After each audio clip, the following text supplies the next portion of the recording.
Greenland is the largest island in the world. It is located in the Arctic and Atlantic Oceans.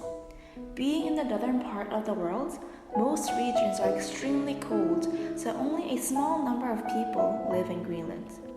Greenland has been under control of Denmark for 3 centuries, but fortunately is receiving more and more autonomy than before.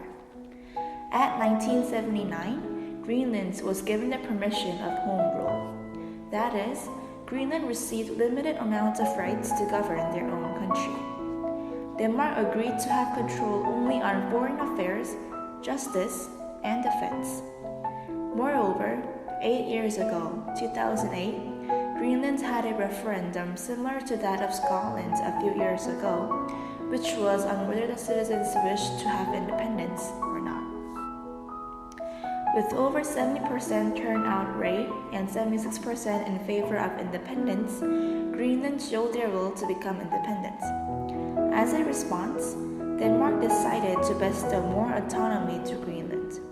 For instance, Greenlandic language became an official language of Denmark and treated Greenland as an individual country under international law. Despite these changes, Denmark still provides economic aid for Greenland. 2/3 of Greenlandic budget is accounted for subsidy given by Denmark. The other 1/3 comes from Greenlandic fisheries. As Greenland is greatly reliant upon Denmark in financial terms, it is not easy for them to be freed out from Denmark. However, recently, it was discovered that Greenland has enormous amounts of natural resources hidden underground. Greenland has abundant reserve of iron, gold, and fossil fuel, which every one of them is extremely crucial to contemporary human life. There are opinions that this natural reserve will liberate Greenland from 3 centuries of colonization. In a third-person perspective, I think it would be much better for Greenland to retain the status of autonomy.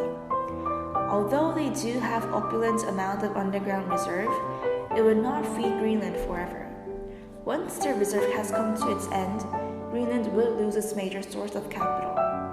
It might even be difficult to ensure the survival of the country itself.